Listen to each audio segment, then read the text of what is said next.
ever since I signed up with you, I wanted to close a deal, right? And I just think this is our first deal we closed. Thank God. It took a year, but I wasn't ready. No other time. So to all the people on, you really do got to learn. You really do got to bump your head and get some experience because you don't want to end up, like you said, in no 30-year relationship owing money because you skipped steps.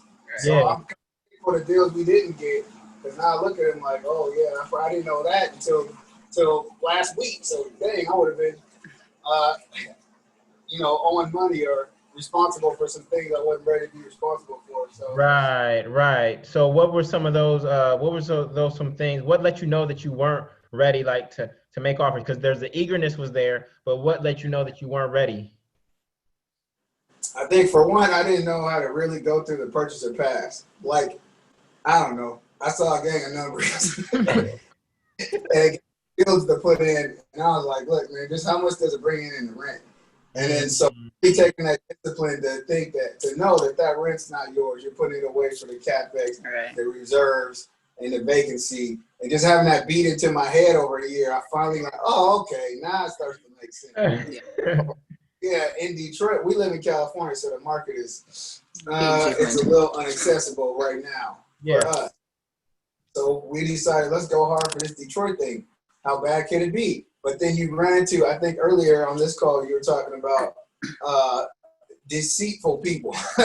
So you'll get sellers. We got sellers that didn't tell us half of the stuff that was going on, or they just trying to sell the building. They didn't tell us they had mold in the foundation. And we get all the way to closing. And then the bank don't give us the loan because they're like, look, man, we found some black stuff. You need to go and check it out. That's going to be $1,500 to get it checked out. I'm like, wow.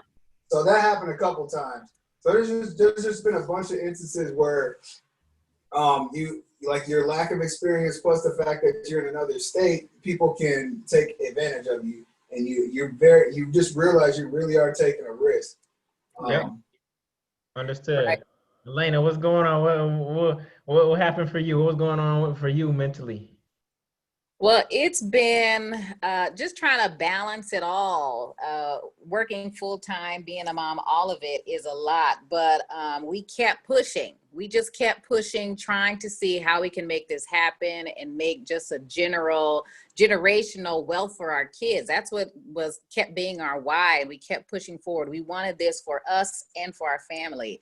So we went on the Detroit trip. That's what kept us focused on Detroit. We met Riva there. We met Jay there. We met so many people there that really kept us focused on the Detroit market. So it wasn't just like we randomly picked Detroit, but we went on the trip to Detroit, and something about Detroit just clicked with us. And we've been talking with Riva since we left. Pretty much the day we left, we've been talking, going through different deals, and just built a real relationship with Riva.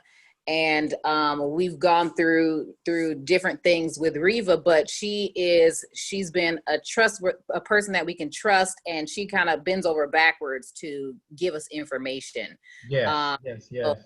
So it's been building the relationship over time, which she has done so much work for us, just because this isn't our first property, not at all. We've been through we've almost closed on like 3 or 4 different really close. Yes. It's been to like not get emotionally attached, but like right when you're like, okay, we're at closing, and then you start getting like, okay, this is ours. Yeah, and then boom.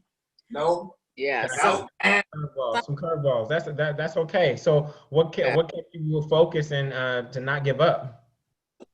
I mean, like honestly, I think that's just kind of people we are. We don't give up. Yeah. One. I mean, both of our we're risk takers. Yeah, and our jobs, like we don't give up. So I think we just channel that and let it translate into whatever we do. But very thankful that we re-met you, and you have this opportunity where we can grow and learn, within this community of people who are like-minded, trying to do the same thing, and get rat race. I mean, we got good occupations, but I really don't want to retire there. I've seen other people do it a different way, and that's what I'm trying to do. I'm trying to have my time back, Riva, we met her there. She has been awesome. Her character is top notch. So when you have that module that you talk about, interview your agent.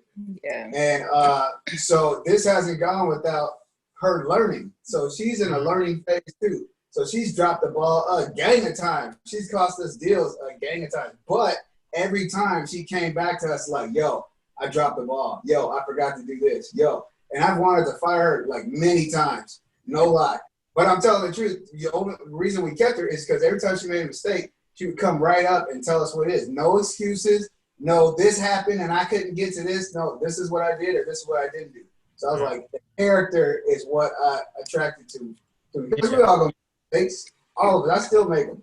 Yeah. So and you need that. Yeah, you need that in Detroit. You definitely need that in the Detroit market. So how many times did y'all go out there after the Detroit Invest Tour? oh, that was it. Yeah. I wasn't going back. So this No. is all from a distance. Yes. It's all from a A distance. distance and Zoom and FaceTime and A million Google calls. Duo. Yes. We're on the phone like, if not every day, every other day. So we talk with her on a regular basis. We're on the website, her website on a regular basis, where Aaron sends me the deals. I do the purchase or pass. Like we have a team already that's over there that we went through many deals with. That's beautiful. That's beautiful. So tell us a little bit about this deal. So you got it for 44,000 cash. And what's the any kind of renovations? What are the rents looking like? What's the cash on cash return? Give us some numbers. So it was originally listed at 47,500, and we got it down to 44.5. That's what the in total was. We are going to have to do the 25% down payment since this will be it's an investment home. And what else?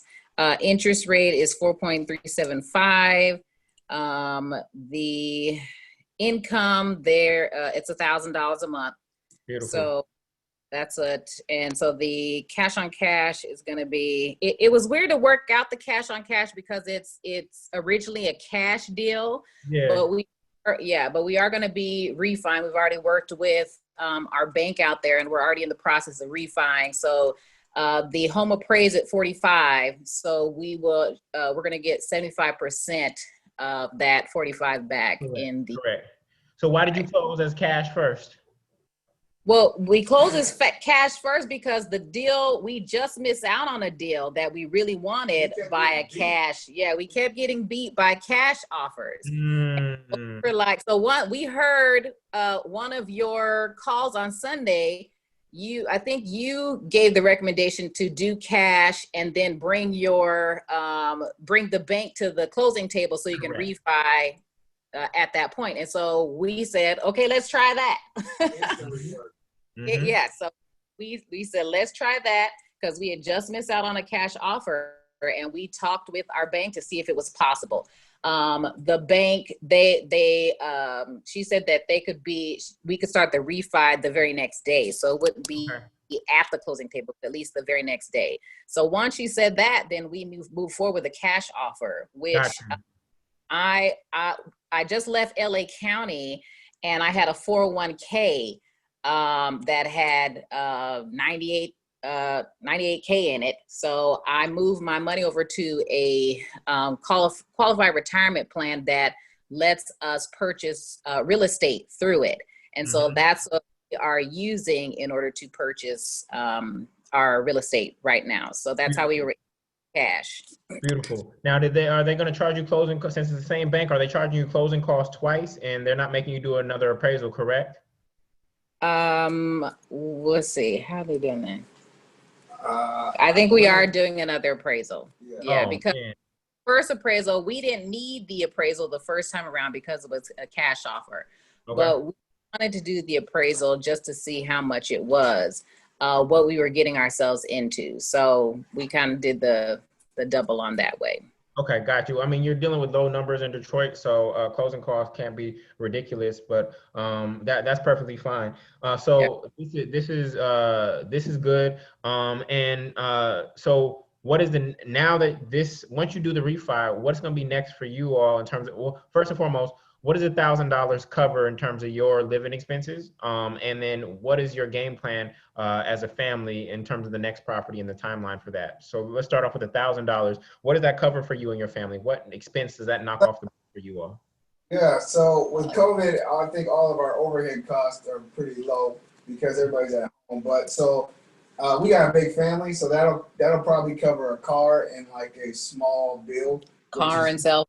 Yeah, like, and that's fine because I knew these numbers. I knew we'd be working with some lower numbers, and because we're investing out of state for the first time, we wanted to keep the risk kind of manageable. Like if something happened, we could recover. Right. So, and everybody we tell here, oh, what are you guys doing? They're like, oh, you sure that's smart? I mean, like all the stuff that can happen. Yeah, we know, we're aware of the risk. There's a risk. There's no reward. Take a risk. Right. So I'm like, well, this is what happened.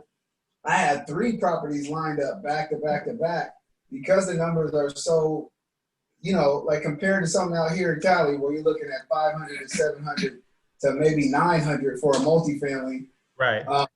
These numbers are there for us. We can work with them. So we have a 4-plex that we're getting an appraisal for this week that we'll probably move forward with. We have another 4-plex that our agent is contacting, getting all the stuff together for. And basically, I just feel like once we get this process down, what's made the biggest difference is coming up with the cash offer up front, beating everybody out, and then negotiating. And then I just, from that point, just rinse and repeat. Because with the thing about Detroit, and you mentioned it earlier, you might not get a gang of appreciation, but that's a renter area. Like the mentality is rent. Like even if you told somebody home for what you're paying, I don't know. They probably just be like, well, I'm used to paying rent, so I'm paying rent. Well, okay, then I'll be the ethical landlord that, that you pay the rent to. So, So that's pretty much our game plan is get 4 or 5 of these. My goal is 5 this year, just because we kind of like got a little system running. And then from there, I'm going to try to, probably branch out to New Orleans or Mississippi or Alabama. I hear a lot of good things about these other markets too. But if Detroit works, don't ain't broke, don't fix it. If it ain't broke. Good. Awesome. We are so happy for you both to get this one. This, after this one, this house that I'm in right now, that was my second one.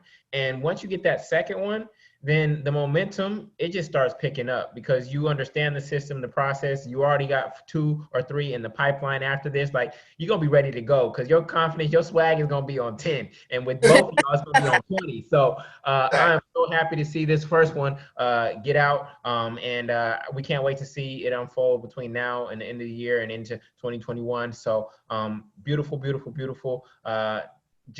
I want to commend you on your perseverance. Y'all stay focused. Y'all stay positive this entire time, and you just continue to support each other. I see how you're delegating roles. One person who's good at numbers does the purchase of pass. The other one's finding the deal. It's a beautiful thing. And so this is why I encourage everybody, even if you're not married, to have a buddy in the program because it's just going to accelerate your process and you're going to get it done a lot faster. So good stuff, y'all. Keep us posted, okay?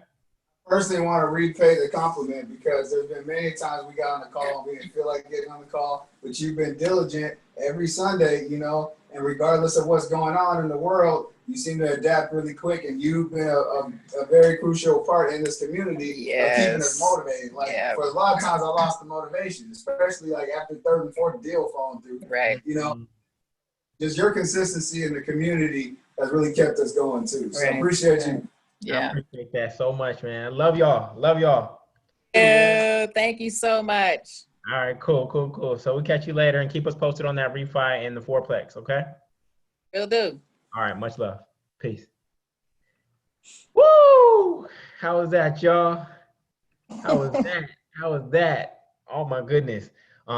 Beautiful. I love seeing couples close together. You could tell that they are in alignment.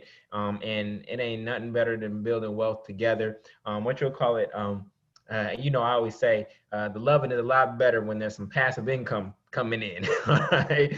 So there's a lot more passion when there's a lot more passive. A lot more passion when there's a lot more passive. Okay? So Aaron and Alayna, I know y'all don't need more kids, but I hope y'all enjoy this evening once he get out that bathtub.